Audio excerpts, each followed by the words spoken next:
Les années 40.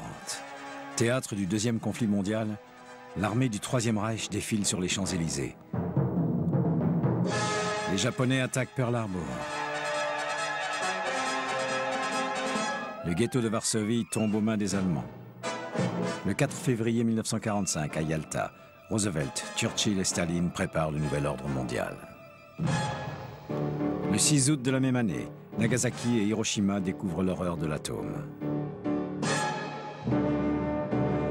Les années 40 sont les années politiques qui préparent le monde à mieux vivre son XXe siècle. Drôle d'époque.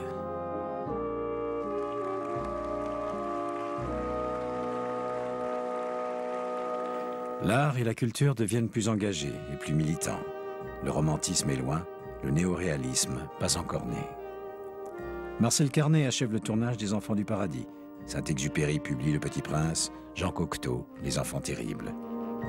Mais les poètes ne suffisent pas à soulager le monde. Et le 31 décembre 1941, Greta Garbo décide de quitter définitivement le cinéma. Deux hommes ont représenté une des valeurs fondatrices de l'Empire américain, l'indépendance et le courage de repousser les frontières. Leurs noms, John Ford et John Wayne.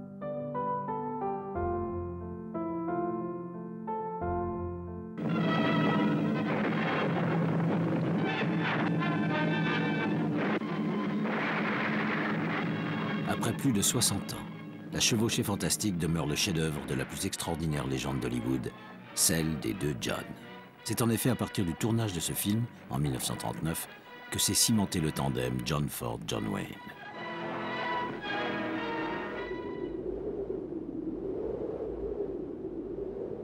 We'll find him in the end, I promise you. We'll find him. Here is the story of a man, hard and relentless, tender and passionate, of people who dared to challenge a hostile land. Here is drama of great love and aching loneliness. Ils tourneront ensemble les plus célèbres westerns de l'histoire du cinéma. À telle enseigne que John Ford sera même souvent félicité pour La Rivière Rouge, où John Wayne interprète un de ses plus grands rôles, alors que ce film a été mis en scène en 1948 par Howard Hawks. On ne prête qu'aux riches.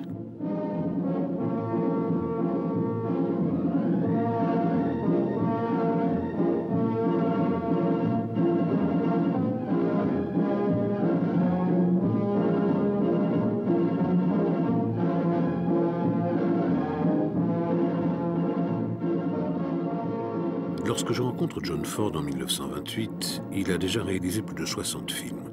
Quant à moi, du haut de mes 21 ans, j'étudie à l'Université de Californie. Bon footballeur, j'entraîne Tom Mix, le célèbre cow-boy du muet. Il n'y a pas de hasard dans la vie, et lorsque Tom me présente un jour au chef du personnel des studios Fox, je pressens alors qu'une route peu ordinaire s'ouvre à moi. Mes débuts sont laborieux.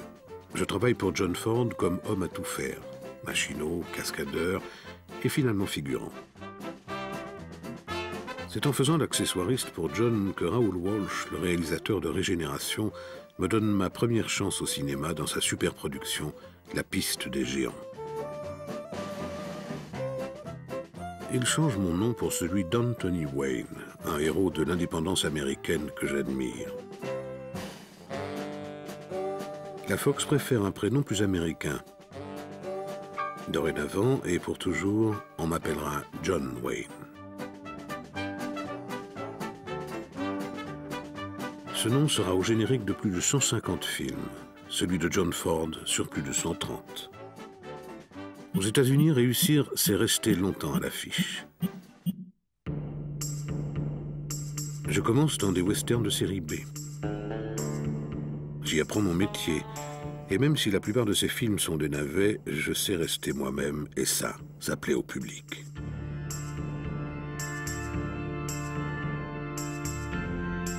En 1933, j'épouse Joséphine Sens, d'origine espagnole. J'ai toujours eu un faible pour les Sud-Américaines. Notre union dure 7 ans. Nous avons eu 4 enfants, dont Patrick, qui deviendra comédien, et Michael, producteur.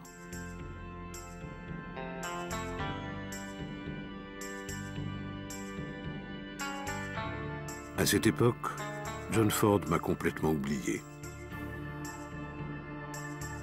Un jour, il me tend le script de La Chevauchée fantastique. Je passe l'après-midi à le lire, puis John me demande qui pourrait interpréter Ringo Kid. Je lui réponds que Lloyd Nolan est taillé sur mesure pour ce rôle. Il me regarde droit dans les yeux et me dit « Tu seras Ringo Kid ».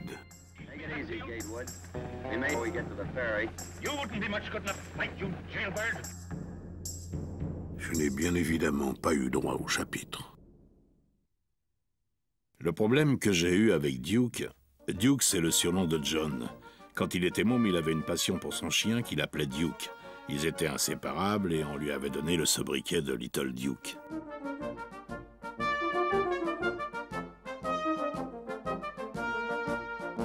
Le problème de Duke, donc, c'est qu'il était perçu comme une vedette de série B. Et j'ai eu du mal à convaincre Walter Wanger, un des rares producteurs indépendants d'Hollywood, de financer le film. Par sécurité, je décidai de placer Claire Trevor en tête d'affiche.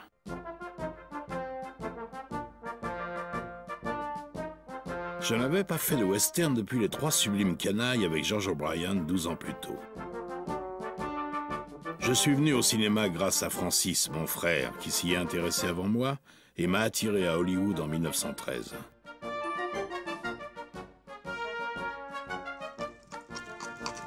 J'avais donc 19 ans et travaillais comme livreur pour une fabrique de chaussures. Et après avoir volé la seule paire de bottes de 7 lieues qui s'y trouvait, je traversais l'Amérique pour le rejoindre. Francis était devenu metteur en scène et avait pris le pseudonyme de Ford, comme les voitures. Je lui ai emboîté le pas et pendant 10 ans, on m'a appelé Jack Ford.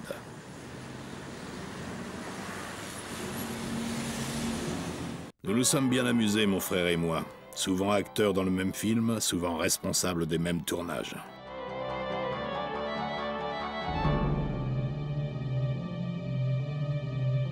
En 1917, Universal m'a trouvé digne d'écrire puis de tourner des westerns, dont Harry Carey était la sempiternelle vedette. Puis John a remplacé Jack et j'ai doublé mon frère au poteau. Il a été atteint d'une maladie, mais je l'ai toujours associé à mes entreprises. Il est resté à mes côtés jusqu'à sa mort.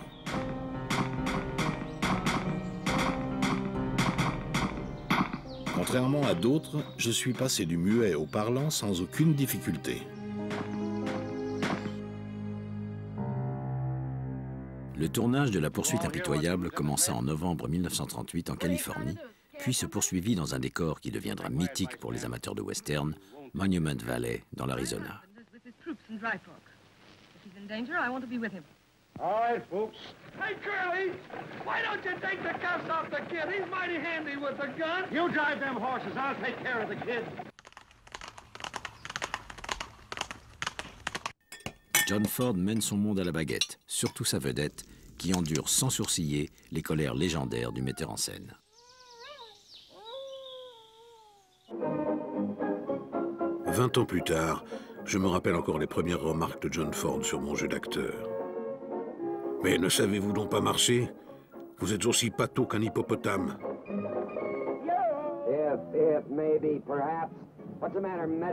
Cessez aussi de mâcher votre texte et essayez d'exprimer un sentiment. Vous ressemblez à un œuf poché. John m'a expliqué plus tard pourquoi il m'avait bousculé. Son idée était de me mettre en colère afin d'éveiller mon attention pour que je puisse donner le meilleur de moi-même. Et puis, il voulait m'aider à me débarrasser de toutes les mauvaises habitudes acquises en 10 ans de jeu mécanique dans des westerns de série B. Sa tactique marcha à merveille. Il a fait de moi ce que je suis. Je lui dois ma première grande chance. Je lui en serai éternellement reconnaissant. Ils feront 14 films ensemble, sans jamais signer un contrat. La Poursuite impitoyable sera un énorme succès à sa sortie en mars 1939. Thomas Mitchell y recevra l'Oscar du second rôle. John Ford le prix des critiques de New York. Quant au Duke, il fait son entrée dans le monde des stars. Il va consolider de film en film ce personnage de justicier solitaire, peu loquace, dur avec les hommes, timide avec les femmes, qui ne sous-estime pas ses adversaires et admire leur courage. 1941, le deuxième conflit mondial éclate. Hollywood se mobilise pour l'effort de guerre et les acteurs quittent les feux des Sunlight pour essuyer ceux des combats. James Stewart par patriotisme et parce qu'il est célibataire. Clark Gable pour oublier la mort récente de Carole Lombard. Henry Fonda, Tyrone Power, Robert Taylor, tous rejoignent le front, tous, sauf John Wayne. Selon la loi américaine, il n'est pas mobilisable, car il est père de 4 enfants. Difficile à vivre pour un homme comme lui, patriote, impuissant à défendre son pays. Paradoxalement, il le servira à travers ses interprétations. Le général MacArthur dira que personne n'a incarné le soldat américain aussi bien que John Wayne. Bien maigre consolation.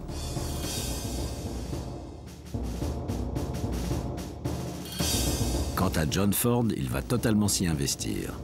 Il prend sa place dans la marine, participe à la guerre du Pacifique, au débarquement en Normandie et tourne les documentaires de l'armée. 7 décembre, on lève l'ancre à minuit, la bataille de Midway, où il est blessé et perd son œil gauche.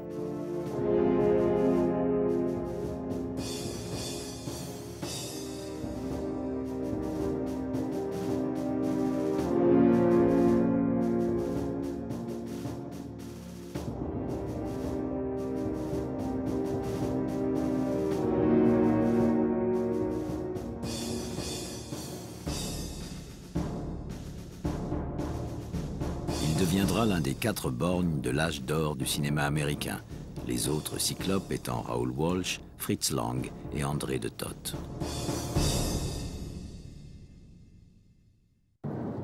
Si ma carrière décolle, ma vie privée est au bord du gouffre. Ma séparation avec Josie est inéluctable. Je sais bien que c'est en grande partie de ma faute. Je suis rarement à la maison car je tourne beaucoup, mais c'est surtout la fréquence de mes relations extra-conjugales qui précipite notre divorce. Je retrouve Ford en 1945 pour Les Sacrifiés. C'est mon premier grand film de guerre. J'y incarne Rusty Ryan, un personnage plus profond et plus nuancé que les autres héros du même genre. John est un mec bien. Nous avons beaucoup de respect l'un pour l'autre et partageons les mêmes valeurs. White Earp, dans La poursuite infernale, est le modèle typique de ce héros moderne. Son comportement lors du célèbre règlement de compte à Hockey Corral, par exemple, est une manœuvre militaire très intelligente, car ils ne se sont pas contentés de remonter la rue et de se canarder. Ça, c'est du vrai cinéma. En 1948, le premier volet de ma trilogie consacrée à l'armée américaine durant la conquête de l'Ouest est porté à l'écran. Apache stars John Wayne, Henry Fonda, Shirley Temple, Pedro Armendariz. Colonel, if you send out the regiment, Cochise will think I've tricked him. Exactly. We have tricked him in returning to American soil, and I intend to see that he stays here. Colonel, Thursday, I gave my word to Cochise. No man is going to make a liar out of me, sir. Tell them I find him without honor. El coronel encuentra sin honor. Le massacre de Fort Apache est l'un des premiers films pro-indiens. Il s'inspire du célèbre combat du général Custer. John Wayne y incarne un officier franc et loyal. Ce film préfigure ce que dira le rédacteur du journal dans L'homme qui tua Liberté Valance, que j'ai tourné en 1962. Si tu dois choisir entre la légende et la réalité, imprime la légende.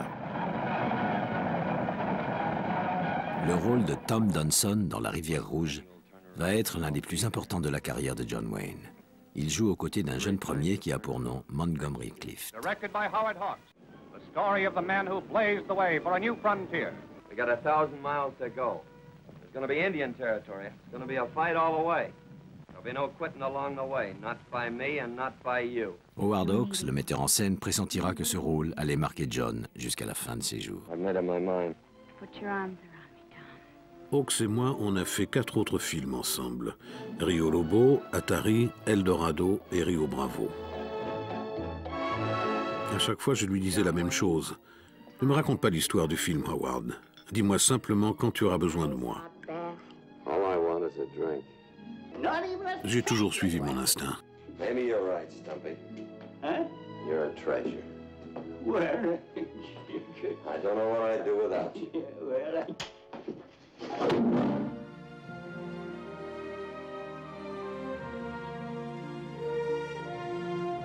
Travailler avec John a toujours été facile. Sa force tranquille, son regard, rendent tout de suite crédible n'importe quelle histoire d'amitié. Un jour, il me dit « Pourquoi ne me donnes-tu jamais une bonne scène? Elle est toujours pour les autres. » Je lui répondis « Toi, tu es tout le film. » Je tournais le deuxième volet de ma trilogie militaire, La Charge héroïque, en 1949. Duke est devenu un grand acteur. Cheveux blancs, tempes grises, moustache cendrée, il incarne à la perfection un de ces hommes qui ont bâti les États-Unis à coups de poing. Dès qu'il apparaît, il crève l'écran. Sa présence est imposante.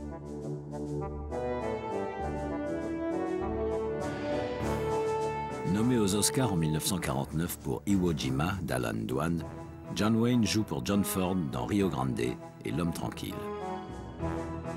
Il trouve la partenaire idéale en Maureen O'Hara, avec qui il tournera 5 films. Paradoxalement, ces immigrés irlandais incarnent l'Amérique de cette époque.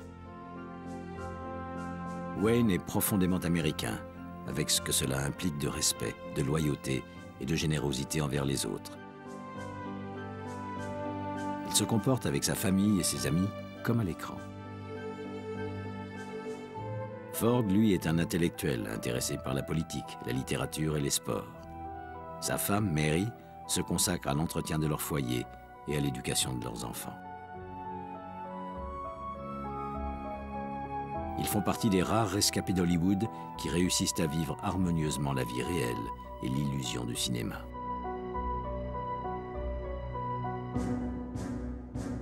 Si j'ai les pieds sur terre, je laisse une part au rêve. Depuis longtemps, je veux réaliser une fresque historique sur l'une des pages les plus tragiques et les plus glorieuses de l'épopée américaine. La bataille de Fort Alamo. 182 Texans défendent pendant 13 jours leur pays face à l'assaut des 4000 hommes de Santa Anna, le président du Mexique. C'est pendant les repérages que je rencontre Maria Pilar Palette, la fille du sénateur péruvien qui deviendra ma 3e épouse. Mais le studio Republic Pictures abandonne purement et simplement le projet. Je me fâche et décide de les quitter. Pour couronner le tout, Daryl F. Zanuck, le producteur, ira même jusqu'à déclarer « J'ai beaucoup de tendresse pour Duke Wayne, mais de quel droit s'est-il mis à écrire, diriger et produire son film ?» The monumental history-making motion picture, 14 years in the making, The Alamo, starring John Wayne as Colonel David Crockett. Ce n'est qu'en 1960 que j'ai pu mener à bien ce projet. Oh, yes! Oh, yes, and it's my turn.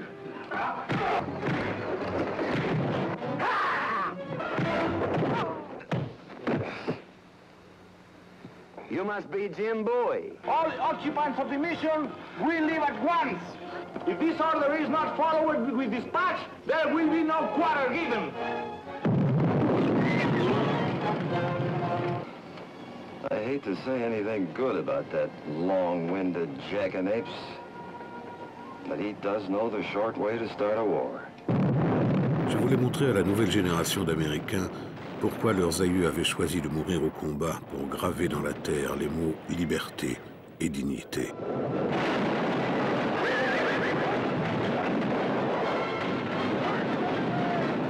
And you will always remember The Alamo.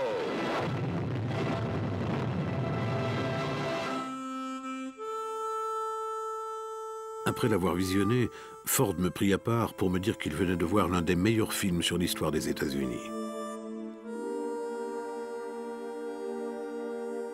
J'ai produit une dizaine de longs métrages, dont 2 westerns qui ont marqué la légende du cinéma. La prisonnière du désert et Rio Bravo, l'un réalisé par John Ford, l'autre par Howard Hawks.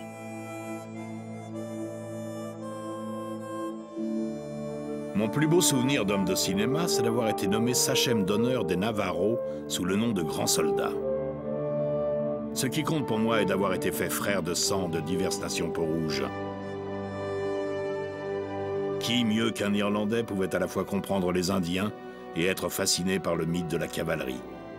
Nous sommes des deux côtés de l'épopée. L'Amérique, c'est aussi ça. Pendant le macartisme, j'ai fait partie de l'Association pour la préservation des idéaux américains. Ma position de légende vivante a catalysé sur moi la colère des libéraux. En 1966, j'ai accepté de partir pour le sud-est asiatique et je me suis mêlé aux combattants sur le front. À mon retour, j'ai décidé de faire un film sur le Vietnam. Je devais bien ça aux boys. C'est pourquoi j'ai tourné Les Bérets Verts en 1968. À la sortie du film, il y eut des salles saccagées, des alertes à la bombe. Pas facile de mettre le public en face de ces contradictions.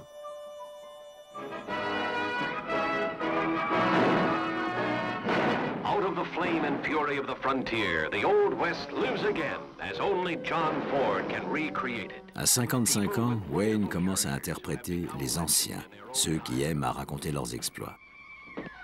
Of them all, two are the most memorable. Liberty Valance and the man who shot him. That's my stake, Valance. Well, you heard him, dude. Pick it up. I said you, Liberty. You pick it up. C'est dans L'homme qui tua Liberty Valance que Ford choisit de confronter la légende de l'Ouest à la réalité. C'est à cette époque que Wayne fait des apparitions dans de grosses productions hollywoodiennes comme La Conquête de l'Ouest et Le Jour le plus long. Now, you stay out of this, Donovan. He's been hiding behind your gun long enough. You've got a choice, dishwasher. Either you get out of town, or tonight you be out in that street alone.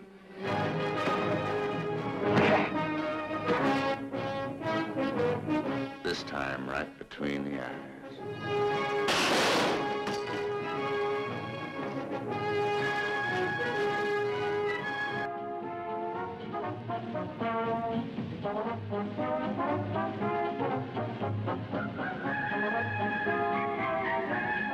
Au départ, j'avais refusé, car je me souvenais de l'attitude de Daryl Zanuck au sujet de mon film.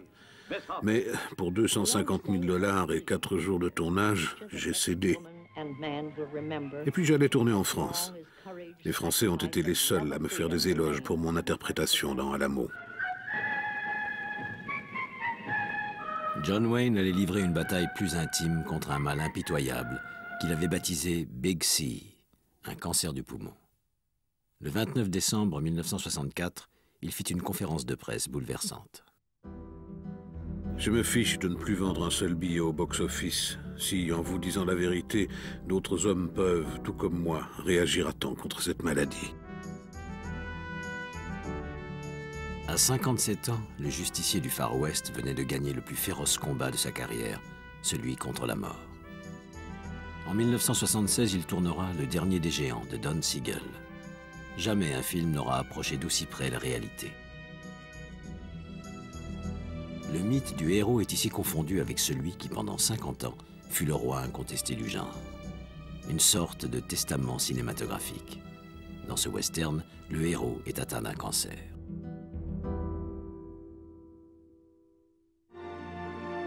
Pendant 30 ans, John Ford et John Wayne ont travaillé ensemble, bu du whisky irlandais, joué au bridge et triché pour 1 cent au poker. L'amitié, c'est peut-être tout simplement ça, allez savoir.